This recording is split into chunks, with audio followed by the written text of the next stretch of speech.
I'd like to welcome to the podcast Jenni Poulos.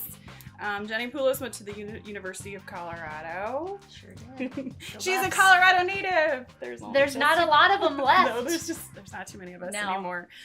After 7 years in the film industry, she got roped into her family business, periodontal practice. Mm-hmm. And talk about that. To manage it. And we're going to talk about how she turned around the practice from making money to money. And she's also recently transitioned into consulting with other dental practices to help them. Yeah. Awesome. It's been a fun journey. Awesome. Okay. Thanks for coming. So excited to have you. Happy to be here. Thanks for having me. Of course. So my favorite question is, what was your first job? Well, my first paying job? Yes. The juice stop. I love the juice stop. Yes. Is it even around anymore? I don't think so. It was the first in the smoothie era. In the land of the smoothies. Yes. The early 90s. I drank a lot of wheatgrass, which was delicious. That's hilarious. Yeah. I was not the best employee. I was 16. Yeah. You know, Father's Day, I was like, I'm not coming in because it's Father's Day. And they're like, yeah, that's not a thing. That's not how this works. Yeah. So my employment with them didn't last terribly long. That's so funny. What did you do next? I have to know. What did I do? Catering. Oh, okay. Yes. You were a cater waiter? I was a cater waiter for years and years and years. Service industry stuff. Yeah. And that was my only job waiting of any sort of service industry. And they asked me to clean bathrooms once, a client did. And I was like, yeah, that's not really my job. So that also didn't.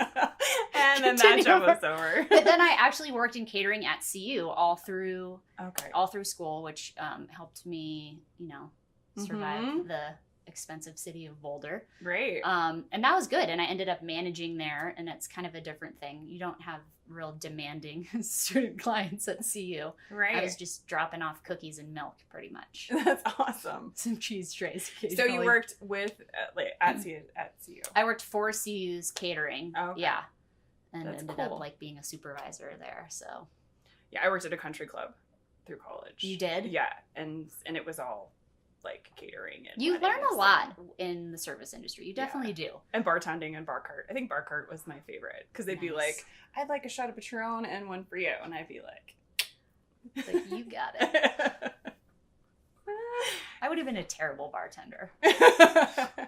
Yeah. Well, I mean, the cool thing about the country club is literally it's a vodka tonics and glasses of wine. It's not. It's a pretty easy gig as far as bartending goes. Yeah. Nobody's like, I want this obscure drink, and you're like, this is not.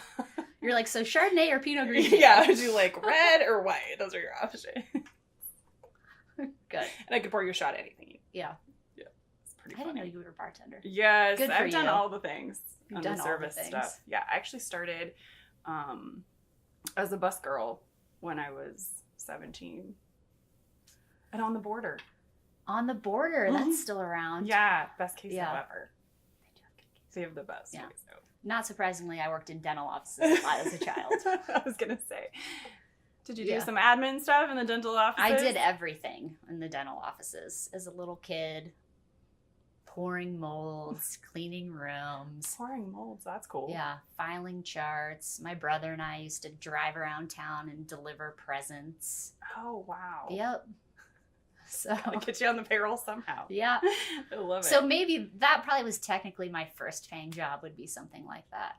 With the parents. Yeah, because my mom was a hygienist. Right.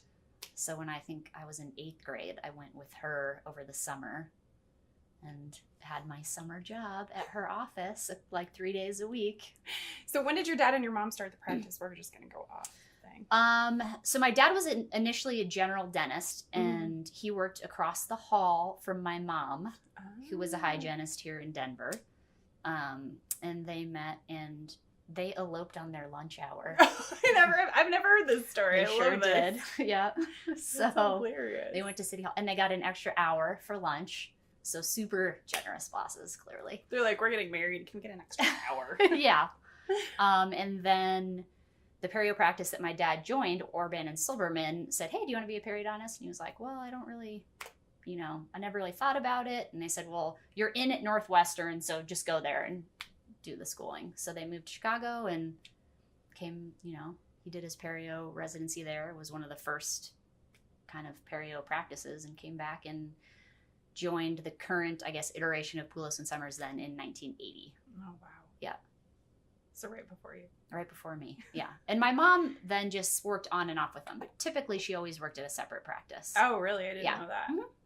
She was just like, yeah, this is how this started. We should probably continue that way. Yeah. That's hilarious. Yep.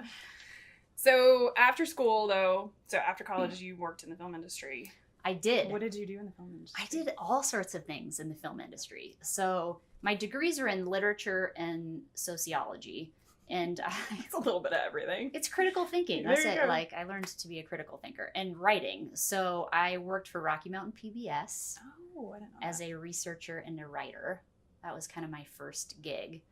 And in a small industry like Colorado, you sort of have to do some of everything.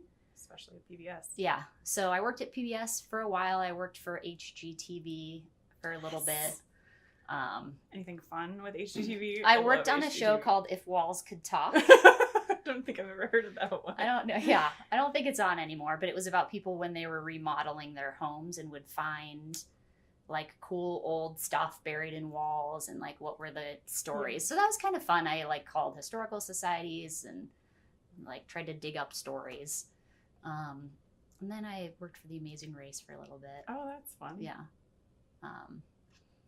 I did all sorts of stuff. And then I started working as a production coordinator and getting more into the management side and lots of commercials and events and stuff like that, and sort of really got into managing people and projects and money and learning how to make the most of a dollar and keep people on track and happy. Yeah. And it was big projects in condensed time. So kind of taught me how to move through things quickly and utilize people's strengths, and you have to recognize them fast because you may meet someone and then you've got a day to get them moving. Yeah. That's awesome. So you were pulled back into the practice, how long ago? 2000. Well, I worked there right out of college briefly as a scheduler, and then I left for like 3 or 4 months. I think it's been 10 years. Wow. So, how did that come about? There was a change in management, and my dad kind of said, you manage these really big projects, these really big things. Do you think you could manage this practice? And I was like, yeah, sure. I could, help out. And the intent, I don't think, was really to stay, but that was 10 years ago. For a decade. Yeah. So they roped me back in. They sure did. Yeah. And so at this time, it's your dad and your brother. My brother. So my brother is now the partner, and my dad is the associate. So this year, officially, they've kind of made the switch. I think my dad is there almost probably more for me and Nick at this point. Just to hang out with you. Yeah. I'm just here to hang out with you guys. I'm sure it's neat for him to see something that he had, grown and been in so long, and it's reached sort of a new level of success also. Thanks to you, though. And my brother. Yeah. I have to give him some of that credit for that. Nick. There's a lot of... It takes a village. It does. It takes a team. So he'll say, I kind of was reinvigorated by some of the change and the growth, and he works 2.5 days a week now, so it's not too bad. What's he doing the other 2.5 days? Whatever he wants. Golfing, fly fishing. He travels a lot. Nick and I say, it was 3 days until recently. He works 3 days when he's here. When he's here. So whatever, it's a rough, whatever works. It's a rough gig. But he's gonna continue as the consigliere. Okay, yeah. That works. That's hilarious. Yeah. So when you came into the practice, the practice has always made money, obviously. Yeah, it's always been a successful. It's always been a successful practice, but you've made some major changes in the practice that have really kind of catapulted it. And Nick. Yeah, we have made some major changes. What did those look like? So I think about 3 years ago, which is probably when you and I met. Yeah, we started working with a coaching group called Act Dental. And I had been through other consulting firms before, and a lot of sort of what happened through those is people handed us something and said, do this. So we'd kind of follow those rules or systems, whatever, as much as we could. And anything that was being written or created, I just did it and I handed it to people. And there was no buy-in and it didn't stick. Right. So we started working with this coaching group, and I truly believe it's coaching, not consulting. Right. And it was sort of the right time for us to make some changes. And we started to sit down around a table every week for 2 hours with our team and look at everything that we do. And a big part of kind of my role in that was organizing, okay, what are we going to work on, keep things moving, what's the most important thing for us right now to be focusing on, and get systems in place. You have to, if it's not written down, it doesn't exist. Right? Or it doesn't happen. It doesn't happen. So we had a lot of systems that I was like, remember that system that's in my brain that you're supposed to be doing? Right.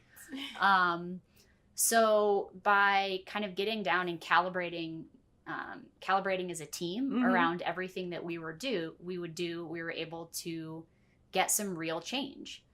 And I was able to kind of recognize, I think, a lot of the strengths within the team, which I think is super important. Right. And seeing, who is good at what and who can bring what to the table, because it's surprising a lot of times who has the best idea for something. It could be somebody that is outside of it, or somebody, absolutely, or the person who does it. So by committing to sort of sitting down and talking about everything that we do and everything that we do as a team, we were able to create, write, and make agreements on these systems that have stuck. Because everybody has buy-in. Everybody has buy-in. And I think the most invaluable thing that you can get from your team is buy-in. Right.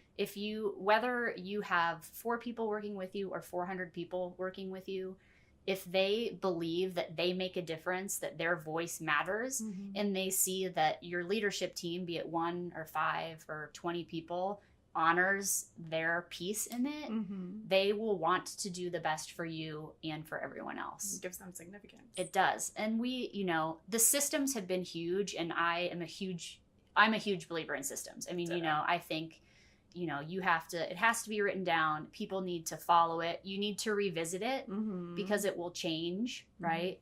And I don't believe in plug and play. No. I believe that you need to know the right questions to ask. And with guiding questions, you can create systems that work for your team. Right. And it's important that they do work for your team, because what works for me doesn't work for you. Right. And we have garnered this buy-in from our team, and we constantly review things and make them better, and everyone wants to do a great job, and everyone knows, if I don't think this works, I am open to bring it to the table and say, hey guys, this isn't working. Yeah, and here's my idea. Yeah. This is how we fix it. Yeah. And we spend a lot of time sitting down every week as a team working on things. It's so cool. In a lot of these podcasts, we actually talk about giving people back their brains. Yeah. Because you and I have talked about that. Yeah, you and I have talked about it too. Yeah. Like, we need to assume that people can use their brains because they obviously exist outside of whatever our organization is. Yeah. They can make decisions in life. Why do we act like they're stupid the second they walk through the door? Yeah, if you ask them, then they get right. Well, and you've dealt with that. Yes, I have. I've been on the other side of that. Yes. And with our old accountants asking, why can't I see this? Why can't I know these numbers? Why do you have to give them to me? Right. And it's like, good girl, just do what I say and it'll be all right. And it became a mess, and it didn't work. It didn't work. Because you didn't have the data you needed to make the changes you needed to make. And you have to trust people. You have to train. You have to train people, but you have to trust in their ability. Right. I always tell my team, ask questions, and we trust you, and your success is my success also. They're intertwined. Right. So, I want you to ask questions. I want to know what you think about this. And because oftentimes what they think about it is a lot better than what I might think about it. Right. Especially if they're in the trenches. Yeah. I mean, I don't sit up front answering phones all day and checking insurance, and I never suck spit. Like, I don't know, Yeah, right. I'm not going to have the best answer for that. Hopefully I can help ask questions that bring out the best answers, which I think, as a coach or a consultant is... Yeah, and a leader. Yeah, what you can do. So help them come to their own conclusions on things too. I think you also, when you're trying to institute some sort of change, when I usually know the answer that I want to get, be it from my team or a team that I'm coaching. So I just have to really think about, okay, what questions am I going to ask people, or what activities am I going to do that is going to spawn the answer that I'm looking for? Or the sort of answer that I'm looking for. And then once they give it to me, it's theirs, it's not mine. Right. They have given me the answer. I have not told them the answer, so they have to own it then. Right, because they came up with it. Yes. It's amazing. Yeah. It's amazing how that is a complete culture shift for a lot of people. It is. And it was a shift for me, because the last consultants that we worked with, I sat down with them and I wrote all of these systems, and I wrote people's jobs descriptions, and it didn't feel right, but I was doing what I was told to do, and it didn't stick. Right. So did you get any pushback from the staff at all on any of this? Was that a hard transition, or was it pretty easy? It was pretty easy. I think there was concern initially, just because people have been through consultants, and, there's this thought process that they're going to come in and somebody's going to get fired, and everything's going to change. They're going to tell us exactly what we have to do. And I think we committed a lot of time to it. We started out bringing the whole team to Kansas City for 3 days, like an off-site meeting to launch it and really talk about, like, this is what we're going to be doing. And I think they realized fairly quickly that, hey, we're committed to making change with your help. We're not about telling you what to do. We're about working together. Right, because you know how to do your job the best. Yes. We need you to help us. And there was some hesitation, but I think once they saw that, hey, every Thursday from 8 to 10, we're going to sit down around this table, and we're never going to see patients, and we're not going to answer the phones, and we're just going to talk about stuff. It's committed time. And everyone that's there understands, I mean, the money is the patients, right?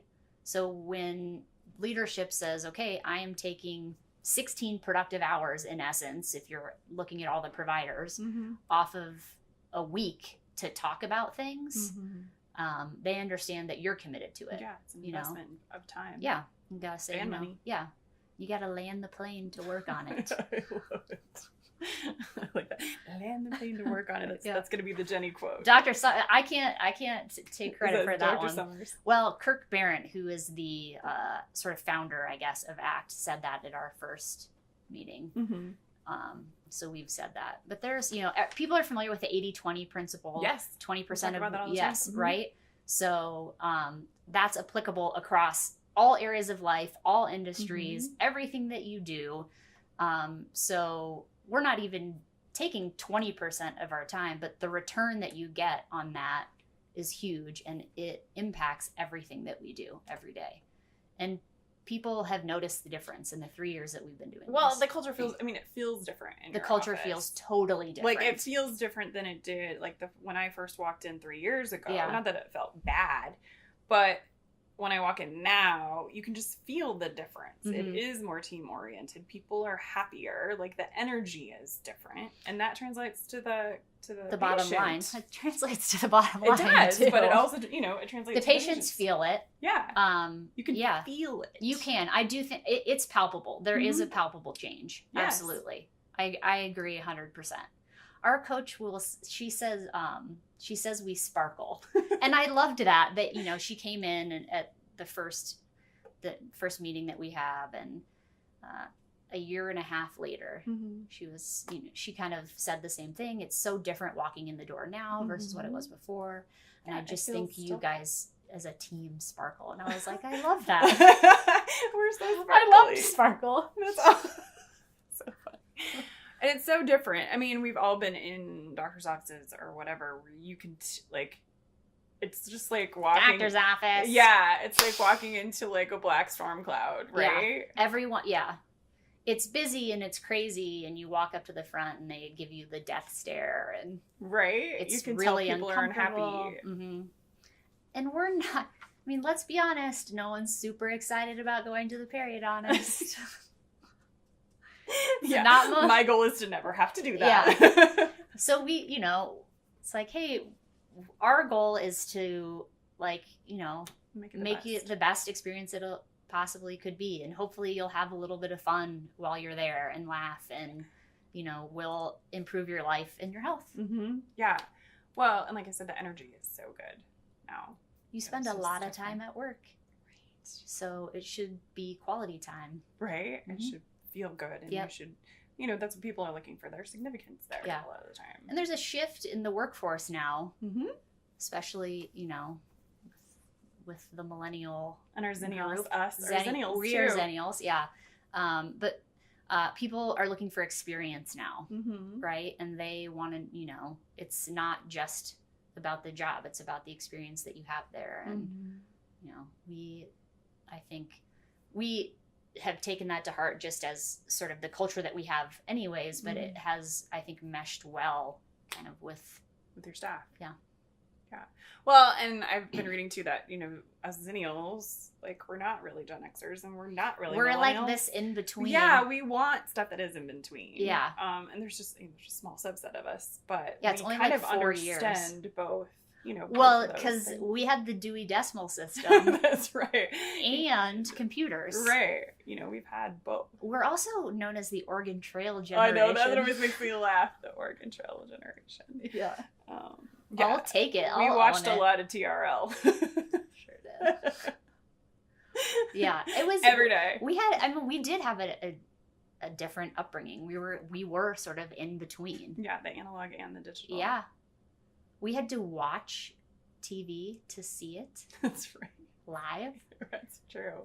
The Friday night TV. Well, unless we recorded it on our super awesome VCRs. Yes, and mixtapes were like a labor of love. I love to do mixtapes. Oh man, my mom found like a whole pile of them not too long ago, and I was like, yes, my mixtapes. And my boom box. And I was like, where am I gonna play?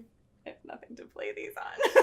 So my kids have found some cassette tapes. Oh wow! Which they think they're awesome.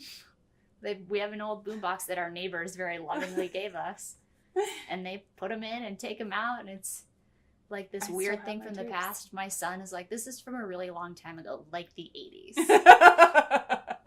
Like the 80s. He's really into the 80s. It's really funny. Yep, buddy. We have a original Super Nintendo or an original NES. Nice. Do you have Duck downstairs? Hunt? Yes, we sure do. Downstairs, we have them all lined up from cool. The oldest one to the newest one.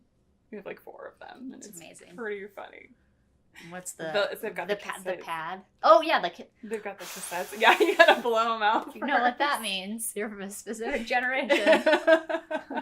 We had to do that to the tapes too, though. Yeah. Oh yeah. Oh man. If you know the use for a pencil that involves this. So bring it back. We're gonna bring it back. Bring it back in. So you also did a lot of work on the budgets, and how to pay people, and there was just almost a whole practice overhaul. It was a whole practice overhaul. And, we looked at budgets in a way that we haven't before with projections and sort of thinking on the whole about... Holistically. Yes, am I doing this just because it's going to, give me, a little bit of something a little now? less expense. Yeah, right today. Versus is it the right decision for me financially, but for my team also. I mean, I think a lot of people would, might make a big investment in some sort of equipment purchase. Yeah, we talk about this all the time. Yeah. It's like, oh yeah, I'm going to buy this big equipment because I've got the tax benefit. but they've not thought about how is it going to impact your workflow. And downline, it might change your workflow so much that you end up losing money on that equipment purchase because it doesn't fit in with the way your business works from a clinical standpoint. Well, and I always say tax mitigation is not enough reason to make a move. It has to work for you. Yeah, it has to make sense. It has to be something you're replacing or something you need, or it has to increase in efficiencies. Like it has to have more than a tax benefit. Yes. That's not enough reason. It's not enough reason. I mean, and I think people just look at the here and now, right? Like, what's the immediate benefit from this? And you really have to think about, holistically and down line, does this make sense? Exactly. And, does it fit in with our goals? Does it fit in with our projections? Does it fit in with what we want to do? Which is why we do goal planning with all of our clients. We hadn't really done projections before, which was huge and super beneficial to make you think about a lot of things that are going on in your business. Where are we going to be in 5 years? Yes, where am I going to be? And even, I like to do 6 and 12 month projections. Am I, I want to buy X, Y, and Z, or I want to do such and such with the team. Do I need to hire? Am I going to need to hire anyone? Where are my computers? Am I going to need to replace any? And put those numbers down, look at them, and then revisit, and things will change. And I think one of the things that we do, which makes perfect sense, but it was duh. Work with your actual numbers, work with your historical numbers and what's real for you, not what McGraw-Hill says should be real for you. Right.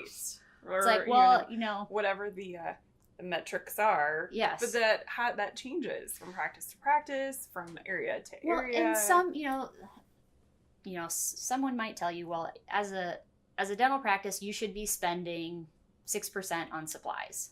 So you do your budgeting saying 6%. I'm going to have 6%. I'm going to hand this budget to my person that's ordering supplies and they need to hit it. And you don't actually look at your numbers and say, oh, well, I'm currently spending 12%. And now I'm telling them to cut it by 50%. It's totally unrealistic. So you need to work with where you are and what's true for you. Set goals, but set realistic goals. Right. Create budgets that you can reach. Right. Can we go from 12 to 11? Yes. Or 12 to 10? Yeah. And you have to, work with where you are.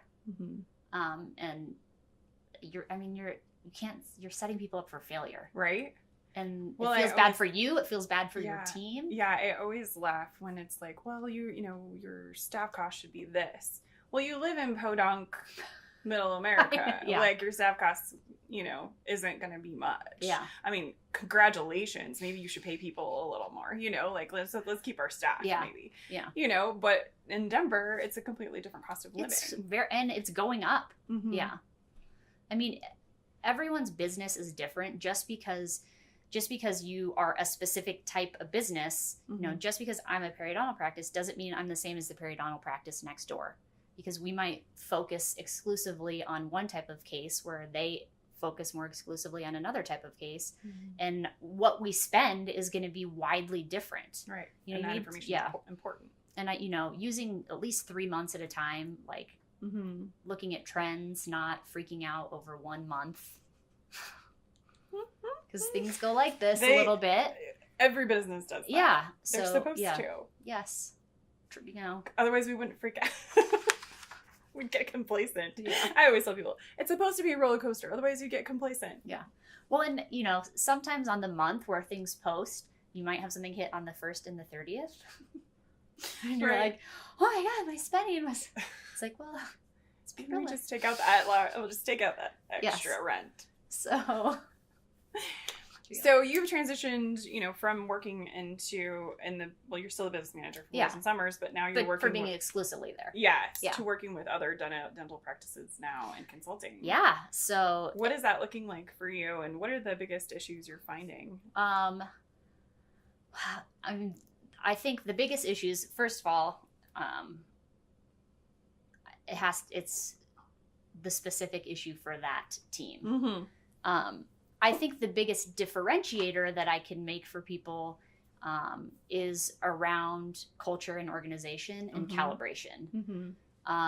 So it's not, like I said, it's not about consulting. Right. It's about helping people. Coaching. Yes, it's about coaching. And I believe that everyone should have a coach. Yep. And wherever you are, whatever you do. One. Yes. I mean, you need to have outside input on things. Mm-hmm. You know, there's a reason that some of the most influential people in our lives that we remember, if you've been involved in sports or something, are coaches. Right. And great coaches, you know, help you bring out what's already in you. Right. And the best that's there. Your strengths. So this kind of was a natural progression for me. It made sense. I've had like a whole life literally in the dental world. Right. From my background in film and stuff like that, I had this garnered this ability to sort of see people's strengths and kind of help understand how to organize people for their strengths and draw things out of them. And, you know, I like to, you know, go in and sit down with doctors and kind of just say, you need to think about what you want. And that's the first step, because I can't get you where you want to go if you don't know where you want to go. Right. We can't steer something that's not moving. Yeah. Right. Or something that's rudderless. Like we don't have any we actual need some direction. So we need some direction, and I make them write it down. I mean, pen to paper is huge. Yeah, what does this look like for you? Yeah. And then, you know, I'm like, we're going to sit down at a table with your team and we're going to calibrate. And we're going to put pen to paper, and I can give you a roadmap then of, you know, what are X, Y, and Z systems that you really need to work on, and sort of prioritize those, and give you questions to help ask, to make those systems that are going to work for you. But it's not about giving you systems. No. It's about giving you questions. The team has to create them. The team has to create it. Because that's how they get buy-in. Yep. And helping people sort of understand how to do that, and how to be, you know, a leader that can lead people to be strong individuals that will help your team get where you want to go. Right. Not the type of leader that just tells their team what to do. Not a manager. That is a manager. Yes. Yeah. The leader is at the front pulling, not at the back pushing. Right. So I just have a question. This is completely off, but we know that dentists have the highest suicide rate of any profession. Why do you think that is? I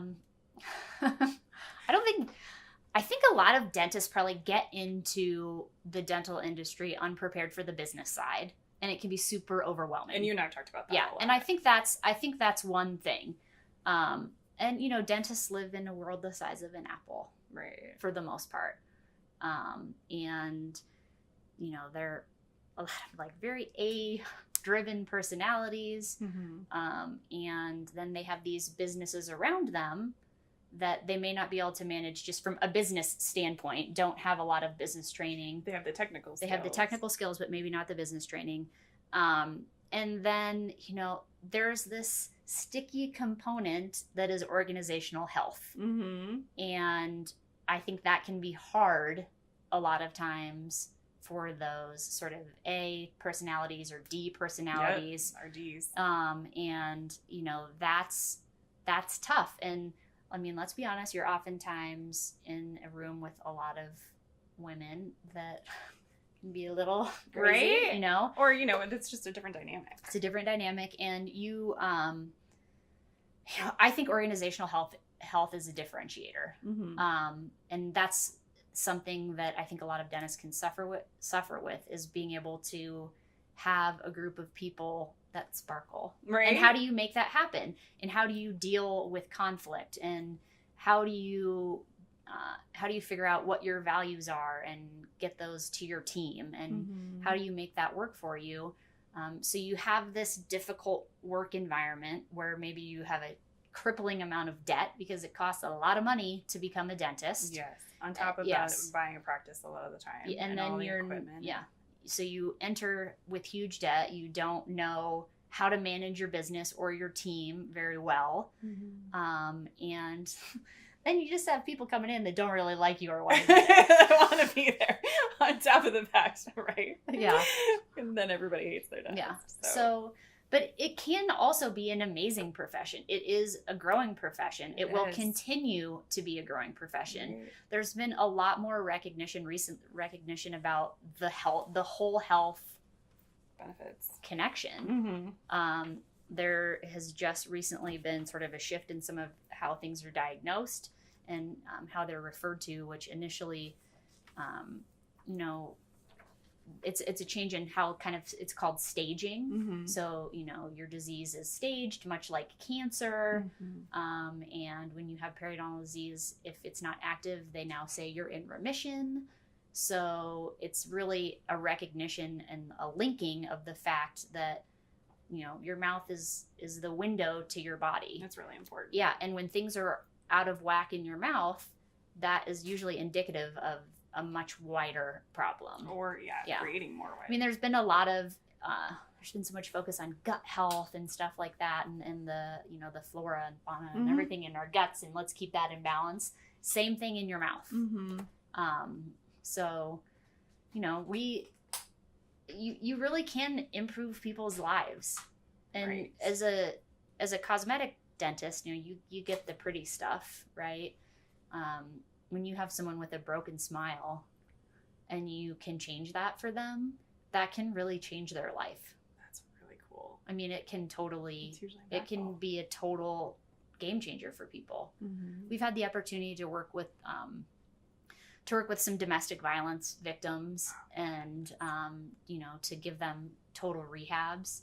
And it's an amazing kind of jumpstart for them. Right. And to, cool. I mean, it's some like really emotional moments. It's like, very emotional. You have someone that comes in that's broken and their broken mouth is just like a reminder of something they can tangibly see. Yeah. And it's cool. It's kind of their pathway to healing. Yeah. It's neat, It's really cool. Yeah. It's crazy. So before I ask my last question, what is the easiest way for people to find you?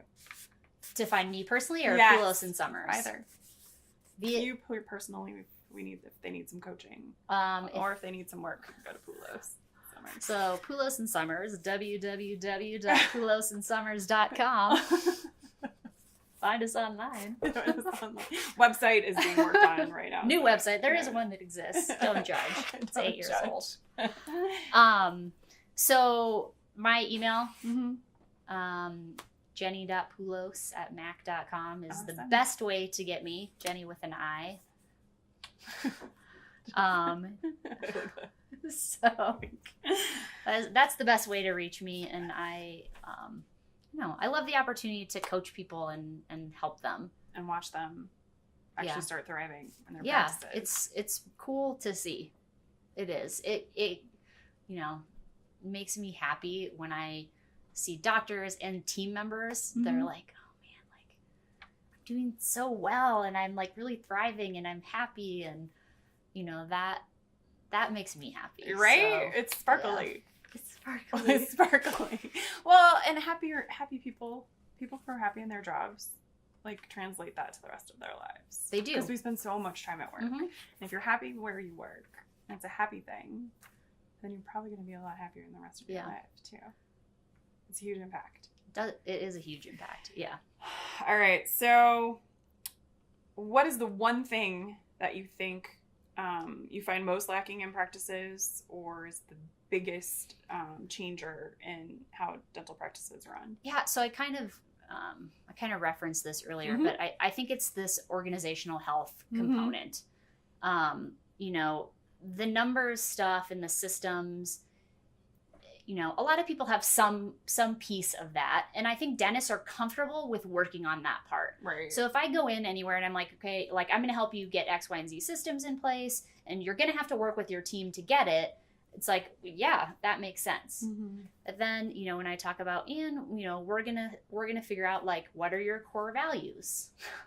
What are your personal values? What are the values that are important for your team?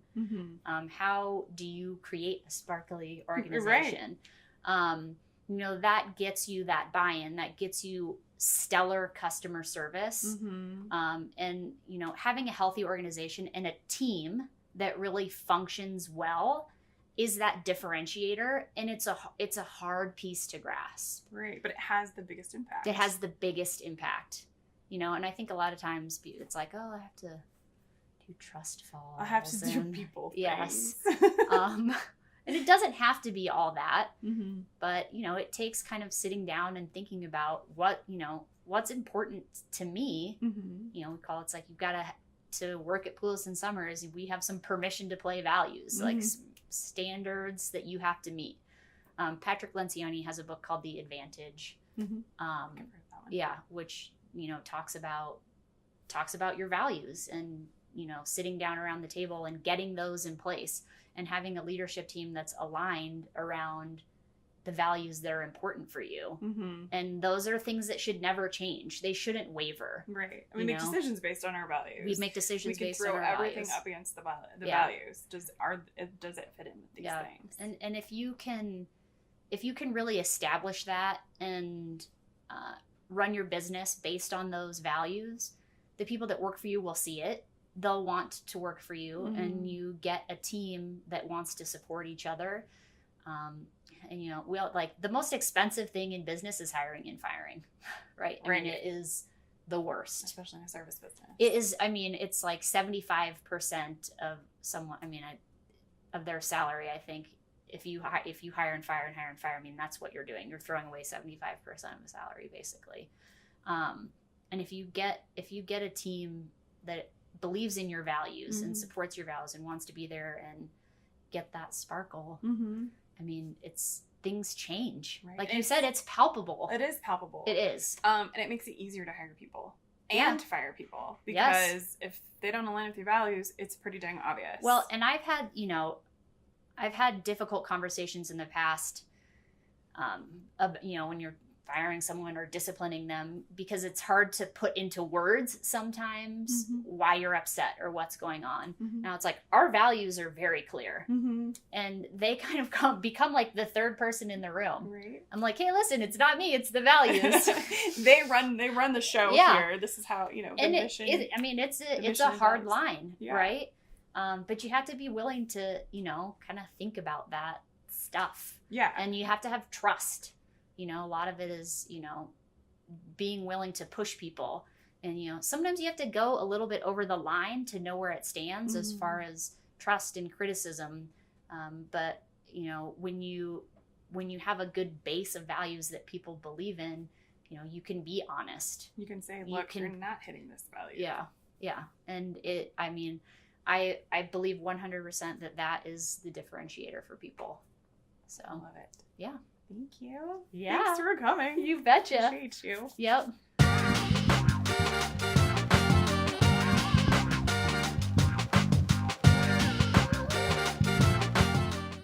Hey y'all, thanks for listening. If you found this podcast to be inspiring, helpful, and entertaining, please like and subscribe. This helps us grow the community and reach more people.